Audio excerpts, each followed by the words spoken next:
Hello mech fans and welcome to the Valhalla Club. Grab yourself a Timbeaky Dark, set up that paint booth, open that spreadsheet, and join us as we talk all things BattleTech.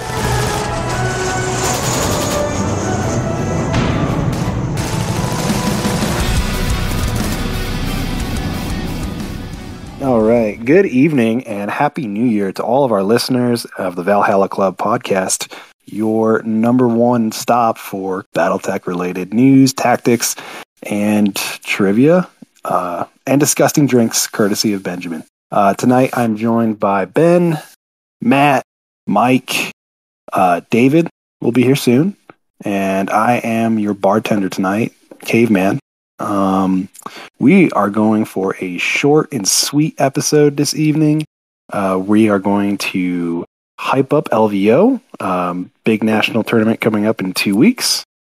We are going to discuss our favorite tactics to use in Alpha Strike, just to get the gears turning in anticipation of an Alpha Strike tournament. And we are also going to look back on 2023 and see how the podcast has grown and also how the local Colorado scene has grown. And of course, we will, as always, have a disgusting drink courtesy of Ben. With that being said, there's really no reason to stop. Let's get this train a-rolling. Choo-choo! Thank you, Matt. So we're going to start off talking about LVO. For those who don't know, Matt is one of the leads there for running the tournament, as is Ben running the campaign in a day. Is that correct? So if you guys want, we could spend a couple minutes just overview of what people have to look forward to at LVO, and just a little peek behind the curtain, if that's all right. Sure. I will speak first because I am a little bit under the weather, so sorry for my Canadian tone, I guess, as John has labeled it. My deep-throated tone. I don't know if you want to say that. Mm-hmm. But, just picture him talking like a Canadian from South Park. Exactly. So, yeah, LVO coming up in less than 2 weeks now. And we've got various events going on, both Alpha Strike and Classic BattleTech. On the Alpha Strike side, we've got another great Alpha Strike 350 tournament going on. Total of, a max of 34 players. I think we will probably max that out. We were pretty close to that in my latest tally. So that'll probably go 5 rounds. That's what's happening on Friday. Hopefully, if the stars align, we might be able to stream a little bit of it, but we will see what happens. That would be awesome. Yeah, it's kind of tough because, oh yeah, it's a huge pain logistically. Yeah, and Wi-Fi bandwidth and stuff. So yeah, we'll see. Further on, on Saturday and Sunday will be Ben's event. I'll let him talk about that briefly. On the classic side of things, on Friday we'll have a tournament called BattleTech Through the Ages. So we'll be going through 4 different ages. You basically start off in a particular faction in the Succession Wars. You've got your first force.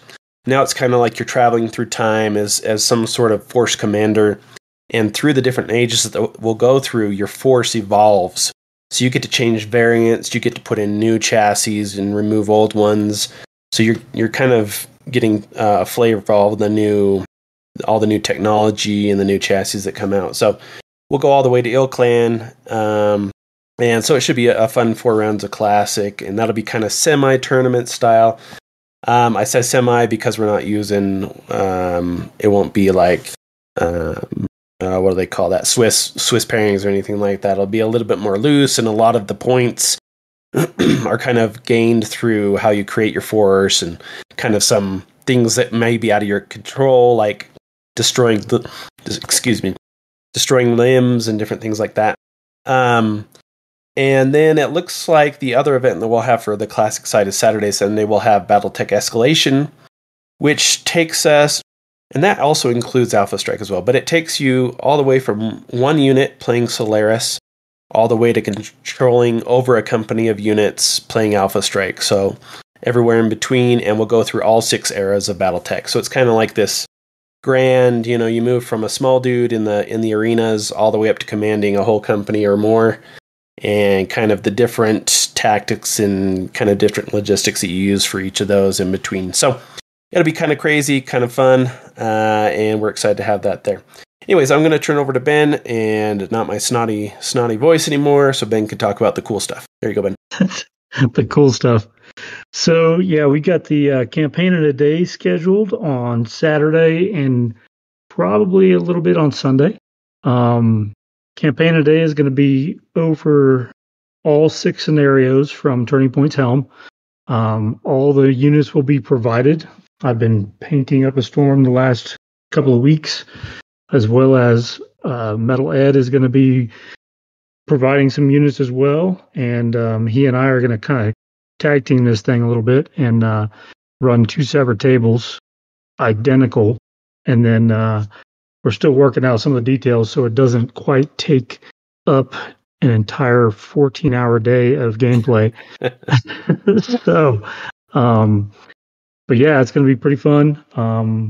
And we're just going to play out the events from Turning Point's helm and see who gets control of the helm memory core. Yeah, if those dastardly Free World League / Comstar agents or whatever. Can't let them have it, right? I mean, why stop at 14 hours when you have the option to go to 24, and then you could have the Le Mans of BattleTech? You know what I mean? This is a golden opportunity.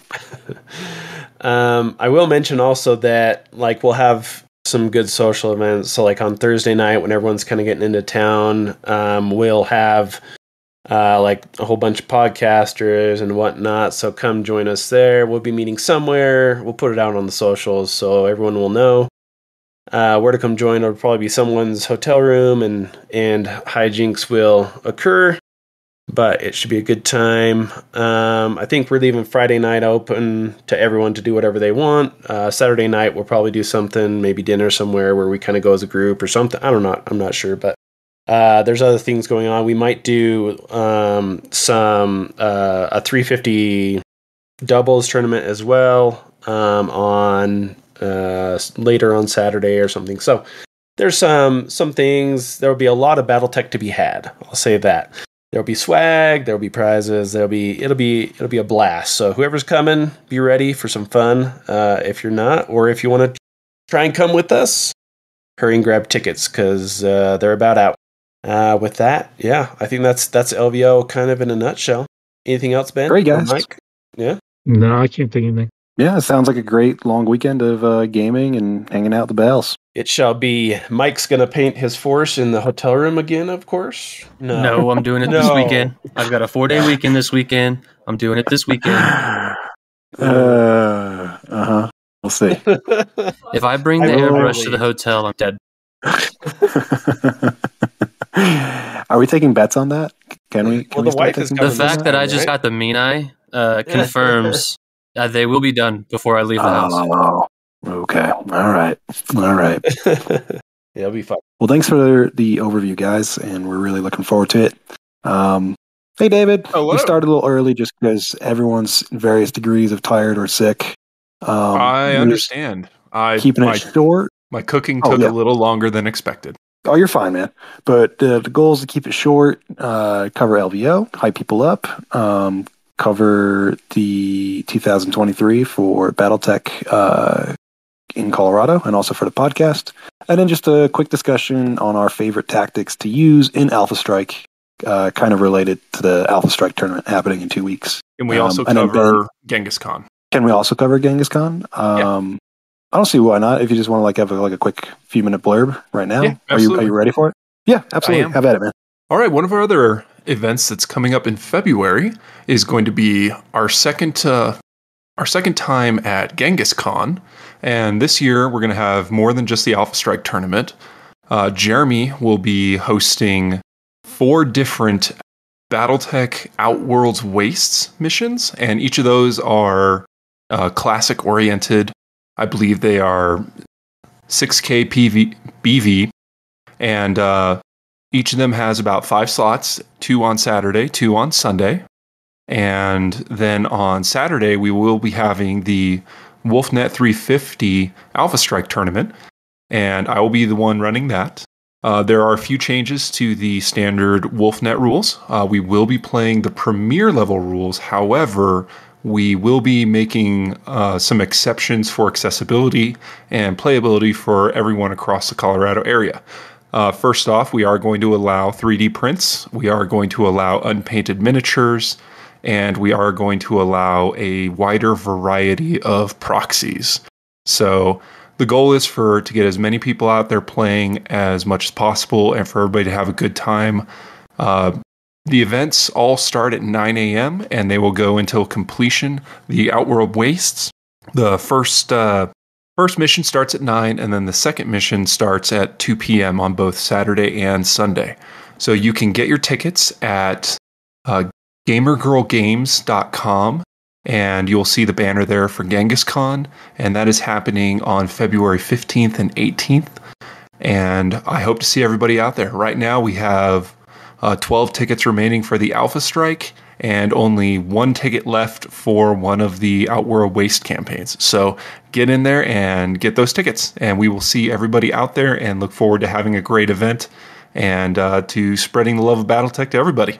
Awesome. Thank you so much for keeping us informed on Genghis Khan. And I do just want to chip in that Jeremy is a really, really solid guy.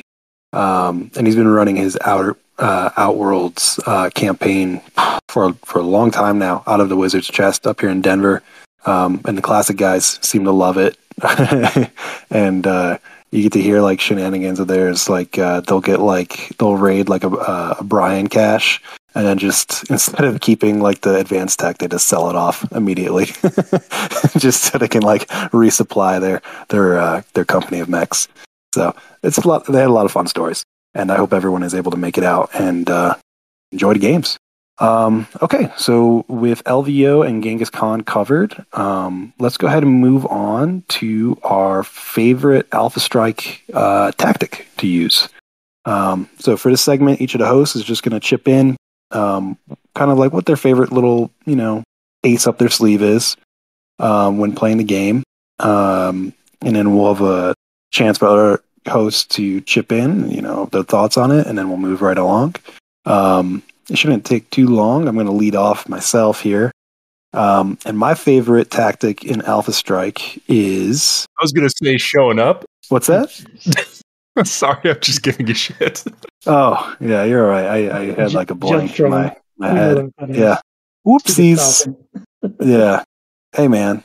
Who needs tactics when I have honor? No, but... I think Tukey would disagree with you. My favorite tactic is damage mitigation. So I think Ben can attest to this. I really like brawly units. And Jade Falcon have a lot of brawly units that are also basically made out of glass. So my favorite tactic is to engage with my lead units. They start taking a lot of damage. Ideally, they don't take criticals. Maybe they do. You hope to God that you don't get like a mobility hit, and then that unit's just guaranteed to die. But you take some damage, you trade some fire, and then you rotate them out either to the back line or to somewhere where your opponent really kind of has to go out of their way to re-engage that damage model, and then you move in a fresh body. And I found that it's really successful. It gives your opponent a hard time in prioritizing his targets, because you do kind of want to finish off what you started, but I try to make it as hard as I can for my opponent. And I think Ben can attest. There's been a few games where I'll even hide a mech behind some buildings, and he'll jump his penetrator over there just to finish off, a crippled, night gear or something like that. Mm-hmm. So yeah, that's what I like to do, and it's pretty good at annoying people, I think. Other than annoying people, do you find it to be effective in winning scenarios, I guess? Oh, yeah, absolutely. Scenarios, you really want to keep your activation count up. So the longer you keep a body on the map for, the more options you have, and the more your opponent has to worry about. Okay, well, let's move on to Ben. Ben, what is your favorite tactic to use in Alpha Strike? I don't even know. It's not really a tactic. It's more just, I like using combined arms. Okay. I like to have, some indirect fire going on. I like to have a couple of big chunks of armor rolling around, and then some fast mover guys that are annoying and stuff like that. So it gives the opponent a lot of different options to think about and deal with all at the same time, kind of thing. Exposing an Atlas or a Cyclops or something like that to a lot of sustained fire that they can soak up while my little guys are going in and sniping at guys and spotting for the indirect fire as it comes in. It's kind of what I like doing. Yeah, I've played against a lot of Drillsons and J. Edgars and Typhoon assault tanks. They're pretty annoying. And the heavy alarm carriers. Oh yeah, can't leave those guys out. Or the cavalry VTOLs. Yep. Yes, Wholesome. Mm-hmm. Yeah. Yep. That 4/3 damage profile that moves like 20 inches and just choppers behind you while you're facing off against a what's the jumpy mech? The Sagittarius? Oh, the Sagittarius, yeah. Yeah, that's where you don't want to be. You don't want to be sandwiched between a Sagittarius and a VTOL. That's a bad day. And I think I've had a few Jade Falcon Warriors die that way. Yeah, they definitely did. Yeah. Do you change that up a lot when it's not like a kill 'em scenario? Because obviously the indirect fire takes a little bit more time than direct fire to kind of weed through units. So do you switch that up a lot for when you're going? I do. I float between pulling the indirect fire guys and just using flankers and some brawly dudes to kind of mix it up, and then or not even use VTOLs. Or I also like battle armor and anti-mech attacks too. That's always a good time. Off of the VTOLs. From the VTOLs, pair dropping in. Yeah, anti-mech is so good, man. The guaranteed crit roll is just devastating. Yeah, it's rough. Well, great. Thanks for sharing. You can go ahead and pick the next victim. Let's go with Matt since he's so talkative. Always. I think one of the things I like to do in Alpha Strike specifically is, within the realm of being overly aggressive, as always, I like to have a fast unit, and it would be fast if it's inner sphere, it'd be jumpy if it's clan, because then it would be my Viper, of course.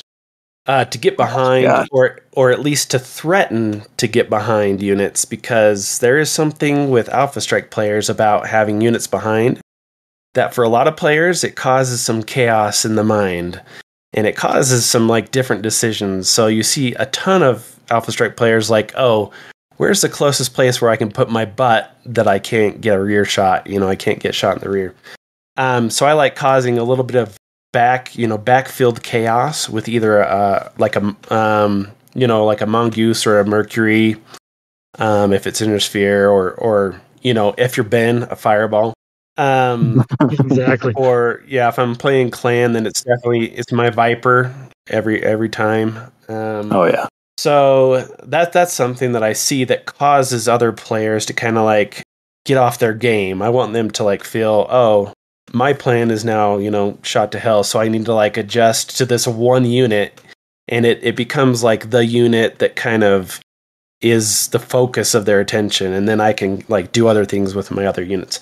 I also rely a lot on cheaper units, kind of just normal skills, skill 4. I'm totally fine with rolling a whole bunch of skill 4s. If I'm going to up the skill, I generally only do it on cheaper units, because the percentage of the total cost that you have to pay for an upgrade is much, much higher at the high end of units. So I try and keep the percentage that I'm paying for upgrades pretty low. So that's another thing that I do, just kind of as far as list-wise. I'm not sure. I know that's just one tech that I really like to use in Alpha Strike, is that kind of chaos in the backfield. So I'll go with that. Yeah, absolutely. I mean, the Viper has a huge threat envelope of the area that it can threaten is just incredible. Yeah, and that's it's not the big hitter. It can do some decent damage. I mean, if you're hitting in the rear, it can get up to 5 at short, but it's just more of I think it's the psychological damage. Yeah. Completely psychological to see like this thing that can jump anywhere in my back. And so now like I have to put 3 mechs back to back to back, and like I can't get shot in the back where it's just one more damage really. But the fact that you can't shoot it back if you don't have other units there, that is real psychological, like, oh, what am I going to do? You know, so that is one thing I use. Yeah. Awesome. Well, thanks for sharing. You get to pick our next participant here. Okay, let's go Mikey Mike. Ben kind of stole mine. I too am just an overall. Of course he did. Yeah, no, I had it planned out before he said it. But the just overall combined arms, using every asset available, whether that's slow and brawly, fast and sneaky, maybe. VTOLs, artillery, every aspect of it. Anti-mech attacks. I love me some anti-mech attacks. But that's generally it. At least in a 350 sense. Outside of 350, I'll also like incorporating some aerospace. I had a game with Rick a few months back at this point. We had artillery, VTOLs, aerospace. We had everything. So that sounds fun. It is. Are you still all about the Ice Ferret J skill 2? What's your thought here, Mike? Situational dependent. I think if you've played MWO with us, I'm lately a massive Viper fan. Oh, we got 2 Viper fans. It's a only fun Viper fan. They're the bestest. I'm sorry, the Viper has an OnlyFans? The Viper has an OnlyFans, and it's featuring Mike. Oh, hello to. All right. Don't everyone go and crash OnlyFans. It's very effective, guys. Yeah. Gross. Yeah. Mike, one thing I played against you, and you are not afraid to just yeet your mechanized infantry into people's like faces. Oh, absolutely not. And it really caught me off guard. Yeah, it was like incredibly aggressive. I'm brawly as shit. Tell me about that. I just like to get in there because like everyone's got a plan. I think even outside of 350, right? Some people like to be a little bit more reserved and try to be more tactical, and then I just bulldoze down the board with everything. I'm like, I'm here. Your plan is screwed because I don't have this is my plan. To throw off your plan and hope you make mistakes. So be brawling. Yeah, it's very aggressive. It's awesome. Yeah. My games don't last long. No, they don't. Yeah, it's like big wins or big losses, which is fun. Its own play style. It is fun. All that's left is Dave. It is. Yeah. So obviously, those of you that have played me at LVO, you know what my favorite is, and that is super heavies and edge type weapon systems. Bring the fattest of boys. Bring the fattest of boys to the table. So I love the Ares. I think it's a hilariously underperforming mech, and it's great. The fact that it can counter tactics like what Matt likes to do. Jump behind it. 360 turret. Mike, who jumps right at it. 360 turret and 8 damage at short range. Shutting them down with T-Semps fun. T-Semps. Well, yeah, they can get shut down pretty easily with T-Semps, but they also have a version with T-Semp. And that brings me also to some of the other edge case units that I like. The Scaffas, the jumping hovercraft, which is asinine, but people look at it and then they're like, what the hell do you mean that hovercraft should jump 14? It's just, I enjoy building meme lists, and they are not always the most effective, but they are really fun to play.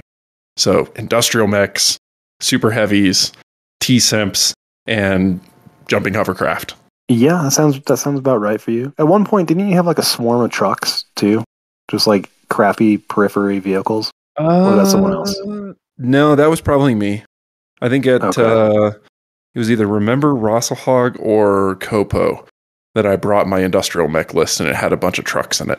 I was going to say your industrial list. The Industrial Revolution! Yeah. My very first game against David, I had a summoner cut in half by some sort of lumberjack mech, and I was like, all right, that's enough. It was a Dig Lord, I think. A Dig Lord. And it did like Even the names 4 are or funny. 5 damage to your summoner and just ripped its heart out. Yeah, it was a sad day for everyone. Oh, man. Yeah. So it is fun, too, playing against Dave, because you really never know what you're going to get. You just know it's going to be insane one way or the other. It's all facts. You believe in the skew. You take the skew list. Or just whatever happens to be the theme of the moment. Yeah. Well, I will say Dave is now always prepared for VTOLs. I made that happen. Yeah. Never forget flak. never forget your flak. Yeah. That first game was hilarious, man. The first time I brought those like rebased Dark Age clicks VTOLs, you're like, what's that? I'm like, helicopters. And you didn't have any flak. It was awesome. It's kind of reminiscent of when I took 2 Ares against Charles and his Jess 2s, and my Ares just evaporated.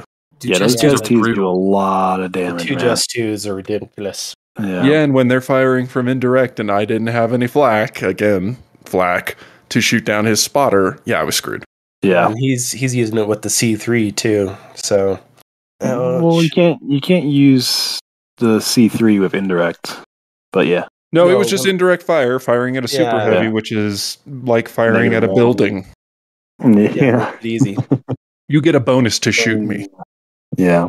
Man. It's funny. I just want to take a quick detour here, tangent about the Ares. Like, it's such a goofy mech. And I think did it come out at the same time as like Protomechs when they were like, let's just make robot people shaped like animals? It came like, out Power in Rangers the Dark Age. Good. Okay. So it was originally part of the Dark Age clicks, and then they wrote the whole backstory for it. And it, as far as the tabletop is concerned, I've never played it in Classic, but on Alpha Strike, it's definitely a 50-50 mech. It's a lot of points, and if you're going for area denial, there is nothing better. Yeah, well, I mean, it's the skew too. Like, it just has so many hit points. So if your list isn't built to dish out damage, you're going to be called out by that thing and be like, what do I do? Hey, and if you put battle armor on it, it gets another 4. Yeah, I disproved that, actually. That's my least favorite tactic, is when my opponent just tosses battle armor on his mech as a blade of armor. Like, what's my job? You just ride this until you die. Those Black Wolf battle armor, that was their job before the great point rehashing of 2022 or 23. Good. Rick isn't here, but Rick literally has battle armor that he modeled sombreros onto, and he just puts them on top of his mechs, which is funny and also makes me angry. That gives me ideas. But great. I appreciate everyone sharing. It sounds like we kind of are all a little bit covered all the bases between being very aggressive in our play, very aggressive in our list building, liking lots of speed, liking sticking around, trying to make our opponent make bad decisions. And actually kind of covers Matt and I. We both like it when our opponent makes bad decisions, kind of broadly speaking. Me by sticking around, and him by putting a jumpy boy in the middle of the map and saying, anywhere you go, I'm going to be behind you, which is definitely a thing. Well, great. Any final comments before we move on? Well, I think a lot of our comments are kind of colored by the Alpha Strike 350 tournament stuff. So, absolutely, that's a really good point. Salt if you're doing other things, but especially with our comments towards LVO. But a lot of these, a lot of the WolfNet scenarios definitely lean towards fast, fast and kind of glass cannon type things. So, other stuff you may want to try other stuff, but I think for the WolfNet scenarios, a lot of this stuff works. Yeah. And I do want to circle back. If your list doesn't have flak in it and you're going into a WolfNet scenario, you should reconsider and sneak some flak in there, because you always want the option in case you go against VTOLs. Or a skill 2 with a lot of firepower. Yeah, I mean, you can also do that if you're Charles, I guess. There's a little Fenris. Cool. Well, that's covered. That was a fun little talk. Keeping it light, but talking some tactics. Let's move on and take your review of 2023. First, let's talk about the podcast, how the podcast is doing, and then after that, we'll talk about our local Colorado scene in the Springs and in Denver. So, Mike, I think you're the one who watches this most closely. How is the podcast doing? I'm logging in right now. Okay. It's doing great. It's doing great. Yeah, no, it's been doing good since we started. Episode 1 came out in it was September 22. Since September, since we launched, we're at 11,300 downloads, which is pretty awesome. And our most recent one with the cookbook interview is the best performing so far. Like with each episode, total downloads gets better day by day over previous ones. And then when you look at like the global map, USA is obviously covered. We got dots in Hawaii, Alaska, some down in Central America, Australia, New Zealand, and all over Europe too. So, yeah, I'd say pretty healthy, robust. Maybe except Matt. Oh, what was that? I said maybe except Matt. He's a little sniffly. Yep. Oh, poor little buddy. Low blow.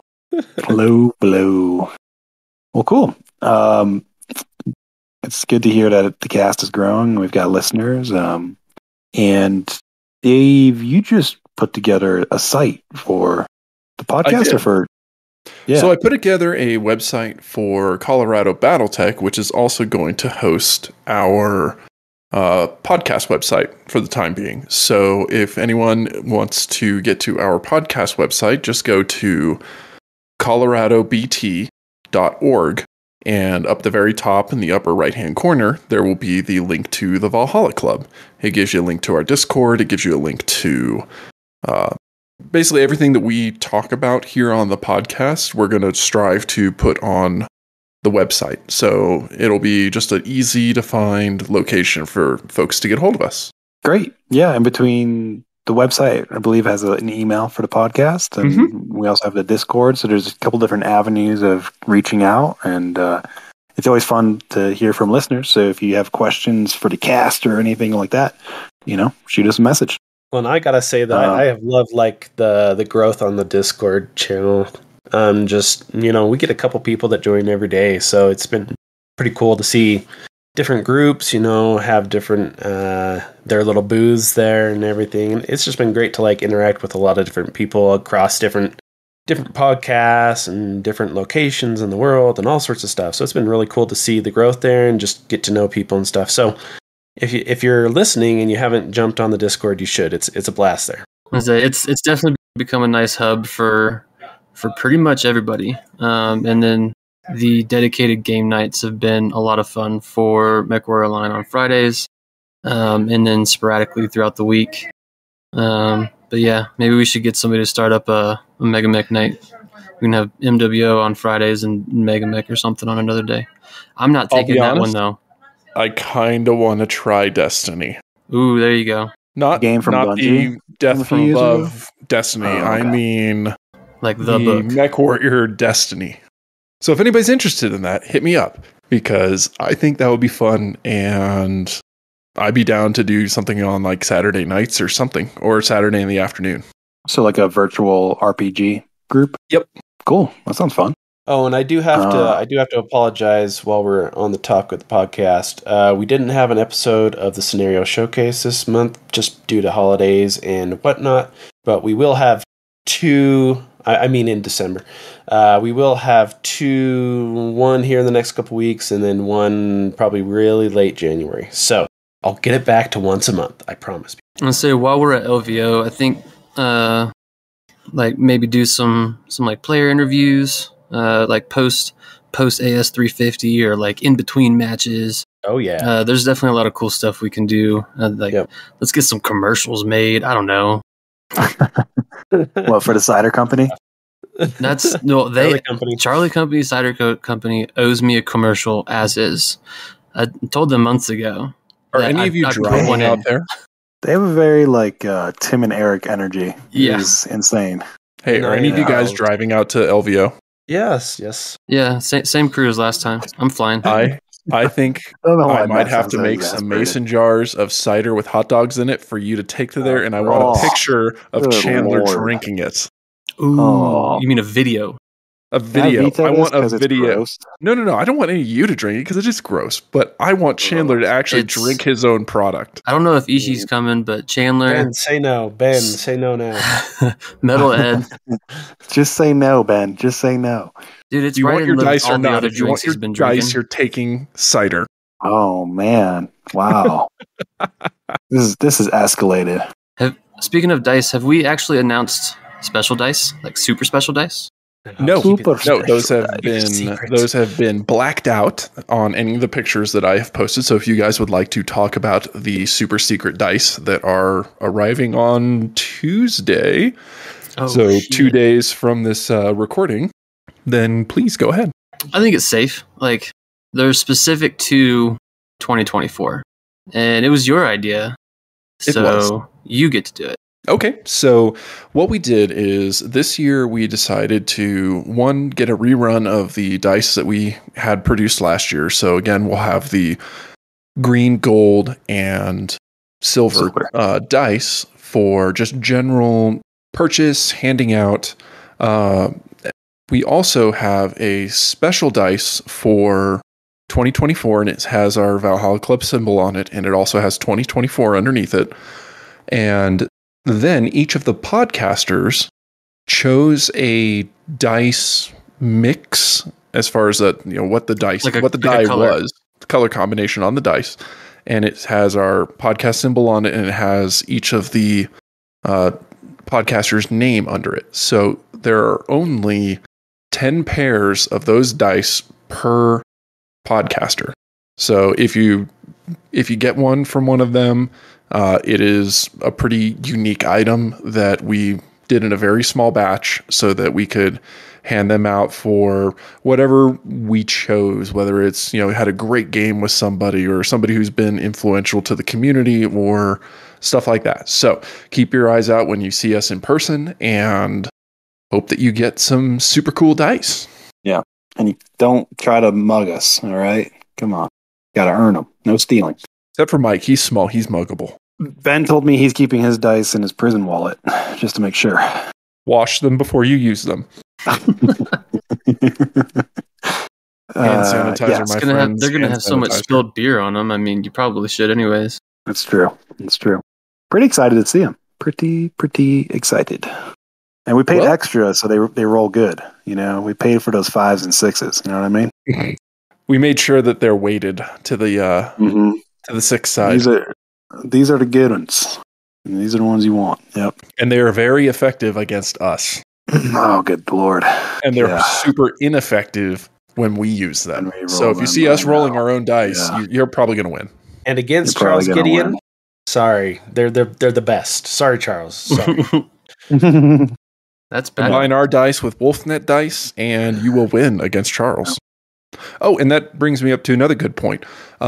We have come to an agreement with Ares Games and Miniatures, and they will be selling our dice on their website. So if you don't ever have a chance to see us in person, you will have the opportunity to buy the standard dice off of the Ares Games and Minis website.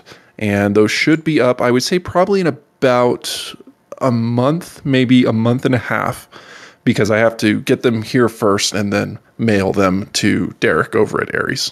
Yeah, and if you haven't had a chance to see them, they're really cool. Gold, silver, green, and the 6s are crossed battle axes, which is nice. Because if you roll 2 of them, you just chop your opponent's head off. That's how it works. I mean, right? figuratively, that's fair. Not literally, but yeah. I don't know. You throw them fast enough, they'll do it. Pocket dice. Yeah, the Colorado, moving on to the next topic, the Colorado BattleTech community was growing and is now shrinking mostly because of all of the murder. So, whoops. Yeah. I think our community has done wonderful. We've been growing month over month. The Facebook has 490 something. Let me look. Before we move on to the Colorado community as a whole, is there anything else anyone wants to chip in about the podcast? No. Perfect. Let's move on to talking about Colorado. So our Colorado community has 485 members on the Facebook page. And Mike, do you know how many we have in the Discord? Discord has 408. 408. So I mean, we have quickly become the largest BattleTech organization in Colorado, and we've Launch party missed opportunity is what I'm gonna say. we brought together the Colorado BattleTech group and the Colorado Springs BattleTech group and combined them about a year and a half ago, and it has just wow, okay, 2 years ago, but it has just grown from there. We have hosted events on the north side of Denver all the way down to Pueblo. We haven't made it out to the western slopes yet, but that's why we planted Matt there. He's our partisan. Yes. Sowing discord. Matt is there to build the community. Mm-hmm. But we have a lot of active participation on the Facebook page. Now we have a website so that we can reach more people. And we've also been developing the relationship between the Colorado BattleTech and Gamer Girl Games, who runs Genghis Khan and Tacticon. And they actively reach out to us each time they have a con to get BattleTech out there. So that has been a fantastic development, and it has really helped grow the community and get this wonderful game out in front of people. And not only, have we been growing in numbers, I will say the community as a whole and the individuals are extremely friendly. I really do enjoy getting out to the shop and gaming. I know I'm going to have fun. I'm going to laugh and catch up with people. It's really something I look forward to, which is nice. Good eggs. They're a bunch of good eggs. In Denver, Braden has been running his clan invasion campaign where players get to pilot clan mechs against Braden's inner sphere forces and advance in rank. And I think every quarter or so, roughly, they compete for blood names, which is pretty cool. It's just like 1v1 death matches that go incredibly quick. And then the winner finally earns a name. This first run, it was Dusty. Dusty earned the name for... don't remember. He's a ghost bear. I know that much. And congrats to him. And then the other campaign we've been running in Denver is Jeremy's Outer Worlds, which has also been steadily growing. And that's like the more conventional campaign where you've got C-bills and you have to do math. So it's, a little bit much for little old me, but it's pretty cool. I see it every Tuesday. I make it out to the Wizard's Chest and they're having fun and trading mechs and lamenting the loss of critical systems. And they're like, oh my God, it's like the Tiger King, how am I ever going to financially recover from this? So it's fun watching those guys. So Denver's, it's been steadily growing. And the Wizard's Chest on Tuesdays is kind of the jewel of Denver BattleTech gaming, I'd say, with Kolpar and Aurora steadily growing on, I believe, Saturdays with Zach in the lead there. I'm not as familiar. So, yeah, it's been a lot of fun. How about down in Colorado Springs? What have you guys seen? Jack has been really good about pushing the Thursdays at Gamers Haven, and we typically, whenever anybody wants to try and do pickup games on Saturday, that's pretty easy to get a hold of folks. That's great. Yeah. I usually don't make it out on Thursdays because work, but Saturdays are a lot of fun. Usually see 2 to 4 people out there every Saturday playing. That's great, man. Yeah, I think that's kind of the tipping point, especially in community building, is when you know that like if you go out on a certain day, you'll see people and you can get a game. That's really where you want it to be, and that's where we're at in Denver and Colorado Springs. So it's great. Any other comments? How's it going out in the West, Matt? You find some gamers out there? No, I'm in a pretty small town out here in Gunnison. It's pretty isolated, like essentially an hour from anywhere else. So it's pretty slim pickings, but yeah, I know there's some guys up in Grand Junction that are playing and stuff. It's just a couple hours from me, and I haven't had a chance to get up there yet, but at least to play BattleTech. We'll work on it though. For the future, we'll see. Yeah. Have you petitioned that the town changes name to Autocannon, son? Yeah, you're welcome, everyone. That was pretty good. No, I don't think so. I have found there is one other guy here that plays BattleTech, so we need to get together and play. But it starts with 2. It starts with 2. Yeah. Yeah, it starts with 2 and being regular seen at the same place, and people will say, "Hey, what's that?" And then, yeah, that's how it goes. Well, cool. Yeah. So overall numbers, it was the Facebook and Discord are like what, 400 pop each? Was that right, David? Pretty much, yeah. Yeah, that's awesome. That's a lot of growth over the past 2 years. I'm happy for it. Any other thoughts? I guess The podcast Discord is up to 271, and I think we've had 3 or 4 join within the past 2 days since OMAM dropped their latest episode. Yeah. You've done a really good job of kind of turning the Discord into like a Discord emporium. You've got It's truly a club. Yeah. It's fun. There's a lot of chatter, I guess, from different perspectives, which I like to read, to lurk, as they say. Yeah. Well, great. Ben, are you still with us? Snore. He's doing the work. Can someone make cricket noises? He's a painting machine. He is. He's got to paint like 2,000 units right now. So. Or Ben. Ben has to get up early in the morning for work. I think he may have passed out on us. I've been on mute the whole time. I've been over here painting. I told you he was a painting machine. I'm putting base coats down. I'm washing stuff. I got shit going on. Nice, dude. You're on a roll, man. You got Eye of the Tiger playing in the background. I do. It's been that way for the last 3 days. Cool, dude. Nice. Well, welcome back to the podcast. I've been listening the whole time. I'm like, apparently I made some comments, but they never went through. We are at the drink of the month, my friend. Oh, is it you that get time? to inflict your terror on us. It's that time. Yep. This is the part where we have to adjust the leather straps around each of the listeners' wrists, or else they would leave. Say, nope, here's the drink of the month. You have to watch it. Hey all, this is Ben here, your BattleTech Master of Spirits. Get your mixers, liquors, shakers, stirrers, and strainers ready as we cover this month's BattleTech Drink of the Month.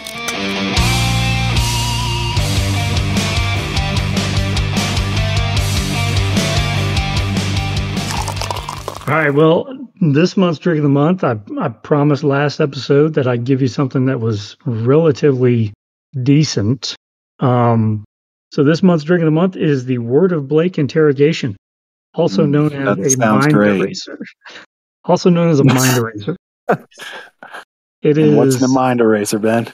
It is 2 ounces of Kahlua, 2 ounces of vodka, and 2 ounces of Sprite. Layer it over in a cocktail glass. Kahlua, Sprite, then vodka. Insert a straw and drink it like a shot. Oh, okay, never mind. All praise is gone with the last sentence. Dude, that Blake be praised.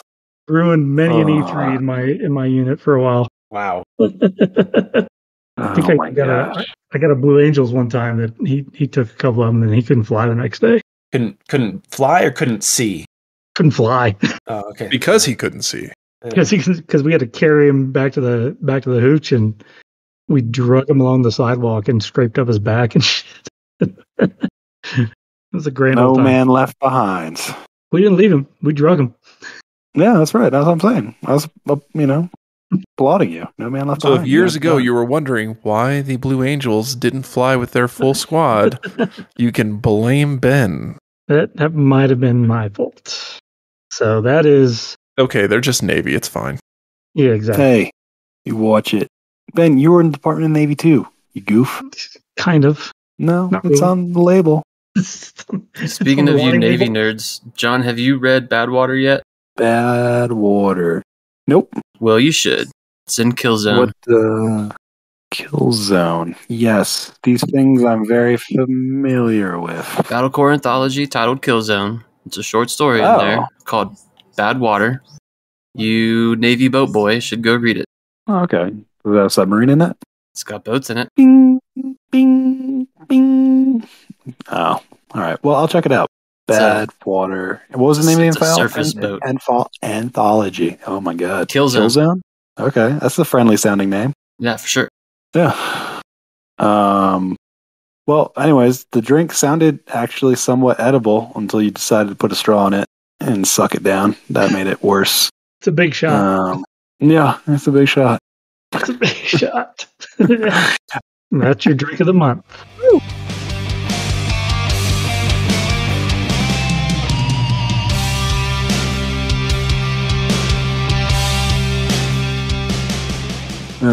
Thank you, Ben. Keeping our customers blind since 2021? 2021? 22. Yeah. Uh-oh. Whatever. Whoops. We incorporated in 21. Okay. I mean, Kind of. All right, then. So let's see. I think we've hit the wickets here, as we say. We've covered LVO, Genghis Khan, talked a little Alpha Strike, talked about the Blake interrogation techniques, and am I missing anything here, co-host? well, it's the first episode of 24. What are you most looking forward to in 2024? You start, John. The smile on Ben's face, of course. Gosh. That's only because you get to play Dean Falcons again. Ooh, yes, that is absolutely right. Once LV is over, I get to return to the glorious Emerald Horde. I cast off these shackles. Your official Just because I bond lost. will be cut. I think that means you need to have another trial of possession at LVO. Oh, wow, that sounds like a terrible idea. That sounds like an honorable coward. I like the first adjective. So, fitty. I'll keep half of what you said. David, while you're talking, what are you looking forward to in the year 2024? Gen Con. I am very much looking forward to going to Gen Con for the first time. Awesome, man. I like it. Hopefully some of you guys will be able to make it as well. Yeah, not me. Well, you're leaving the state, so that's understandable. Freedom. I mean, I'll be there, but I'm not there on official business. Oh, can't be slowing it up with you, David. Is what Ben's saying. He's gotta I'm act pretty sure professional. Ben will be slumming it up at the Wolfnet house, just like me. I thought that was called the Casa de Wolfnet. Casa de Wolfnet, It was the drunk it was party, whatever. More so Casa de Podcast. Casa de Podcast. Yeah. Yeah, that's what it is now. Stereo. Yeah, Gen Con should be fun, man. Yeah, I'm August looking forward time, to it. It should be Get a lot of gaming. I've heard it's a really good experience to go to at least once. So if I have to pick one that I'm going to go to, it'll be Gen Con, and then hopefully next year will be Adepticon. Nice, man. Yeah, go big. Why not? Mike, how about you? What are you looking forward to this year? New fiction, new minis that I won't even be like when the Kickstarter shows up, I'm going to leave it in the box. You're gonna have to hide them from your wife, is what you mean? No, she knows I'm getting it. She does. I'm gonna have to. But does she leave know them in how the box. much? And then I'm gonna have to leave them in the box because 2 months later they're going in a U-Haul. Like I'm not pulling anything out. I'm still looking forward to it though, but really all the new fiction because the inner sphere is set to explode, and it's gonna be awesome. Oh man, you heard it here, dude. Inner sphere exploding this year. Everything. You're not talking about is politics, right? You're just talking about the inner sphere. Okay. Just all of it. It's all fucked. Okay. And it's gonna be awesome. All right, man. That sounds cool. Are you excited to move? Where are you headed to? Can we spill the beans on that? The beans have been spilled. I'm moving back home to Anchorage. That's right. He's leaving Conus, going to Anchorage, becoming a reservist, growing a beard. Guard, but yeah. Okay. I don't know. You nasty guard. Yeah, you're one to talk. I know. I'm just going to have to go up there just to run into you, just to make you salute me. Ew. Don't be that person. I can run way fast. You're not even allowed to run. You're on profile. Yeah, allowed to run is not the same as running. I can still run. Okay, well I can run Just fast. not for very far. I'm calling medical. I'm calling VA. That's fine. I can run for about lower a half this man's mile. rating. I can run for about a half mile before my foot goes numb, so I can catch him before then. I got longer legs than he does. Yeah, Kind of reminds me of that line of like Born Identity. He's like, I know at this altitude I can run for a mile before my hands start shaking, but it's less cool because it's just David having his foot go numb. Yay! Thanks, Army. Yeah. Thank you, service. All right, and Ben, how about you, man? What are you looking forward to this year? I'm just looking forward to getting all this painting done before LEO right now. Okay. Soldier on, man. You'll make it Rest of through. the I believe in year, you. I mean, there's a lot of good stuff coming out. I mean, with how much you have to Kickstarter. paint, are you just speed painting the hell out of it? No, man, I'm detailing it. I'm getting in there deep. This Man. man has standards, all right? You're a king. He is a king. He's your Yeah, king. There's nothing wrong with speed paints. Yeah, I never used speed paint, so I don't know. They are amazing. They're pretty nifty, dude, especially for gray tones. Really, really convenient. Even the bright colors. I've got a set of dark blue and aqua mechs sitting half painted right now, and they look fantastic. I mean, there's I a lot like of work that on since the this podcast has weekend. started, we all start saying fantastic now because of Ben. Exactly. You're welcome. It's infiltrated my vocabulary. Yeah. It makes you a more positive person, John. You all say it. I don't. Why are you holding out, dude? It's fantastic. I mean, it's pretty cool, I guess. I don't know. Yeah. I literally I think this week, Isadora shared something with me, and like I came over and like I rested my hand on her shoulder, and I was like, "That's fantastic, Isadora." Because you're all And I was old, like, so "Oh." that's what you say. You're not far behind us. I just say that's dope. Dope is good. Yeah. Old people all right, say Ben. fantastic. Oof. Don't worry, Mike. Yeah, I One mean, day Mike you two Mike will is join throwing the 40 glove plus. down. He's I throwing told the you, glove down. I'm brawly, man. There you go, Mhm. Mike. There's your example of the speed paints in the paint booth. That's what I think of as speed paint. Just gray. Leave it gray. It's fast and speedy. You know what? Maybe we need to have another co-host, Bachal, and if Ben loses, he has to use speed paints, and if Mike loses, he has to paint his minis. Just actually. Well, Mike's leaving, so I will be happily issue that, Bachal. Ooh. There you go. Here we have. I'm a witness. Ben Well, does wait a actually minute, look pretty good. I'm not gonna lie. I got standards, man. He does. That looks good. That's why he doesn't talk to me or make eye contact with me, no matter how hard I try. That's why he's been on mute the whole time, because he's actually been painting. I'm actually painting things. Like the bluing Yeah. on the barrel of that Warhammer looks really good. Oh man! All right, Matt, zoom it's in up to to look at you this. Oh yeah. to finish strong. Tell us what you're looking forward to in 2024.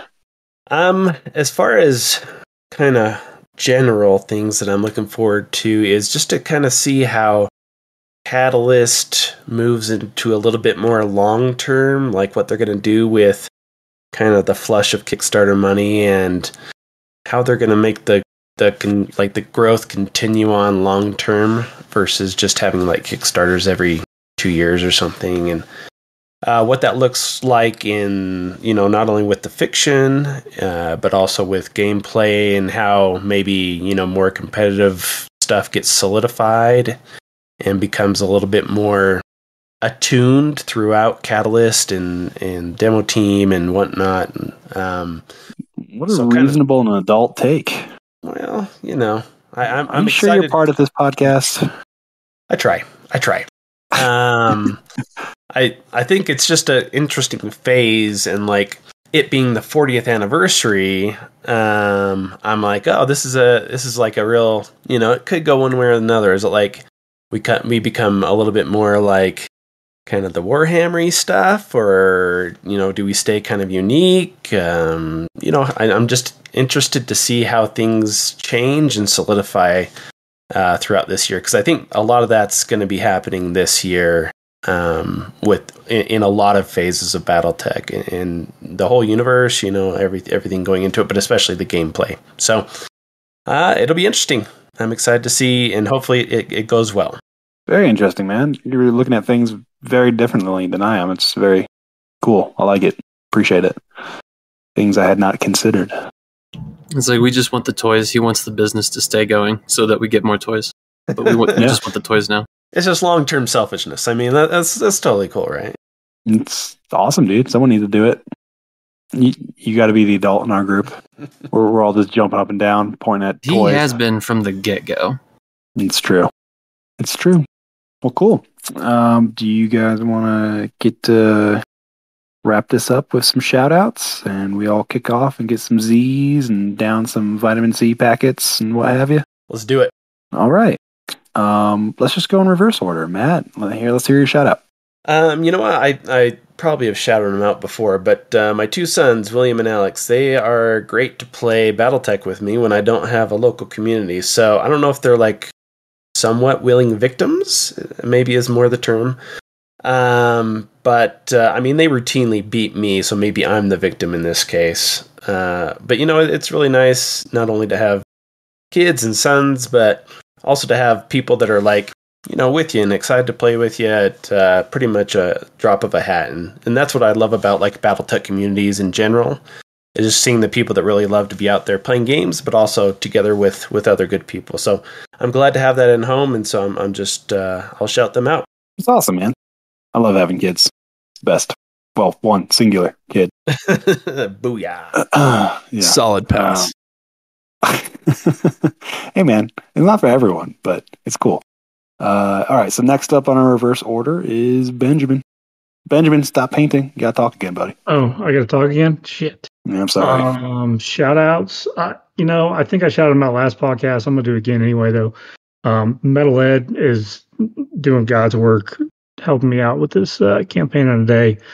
I think we bit off more than we could chew on this thing, but we're going to try and make it the best event we can. And he's doing a lot of the heavy lifting on the painting side and getting me organized, because I'm under the gun on a couple of different deadlines, plus trying to paint, and he's really stepped up to the plate and helped me out. So shout out to Metal Ed. Awesome, man. Shout out to Metal Ed. Mike, you're next up on our reverse order. All right, for me, I'm just gonna shout out the our MWO gang that meets up every Friday, even on days where I can't make it.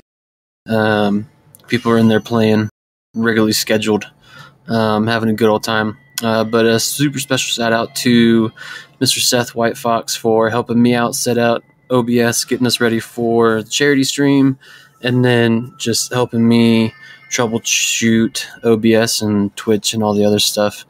He's been an insane amount of help and all that. So MWO gang, and especially Seth. Thanks, buddy. Great. David? I have two people to shout out. One was Michael from Colorado.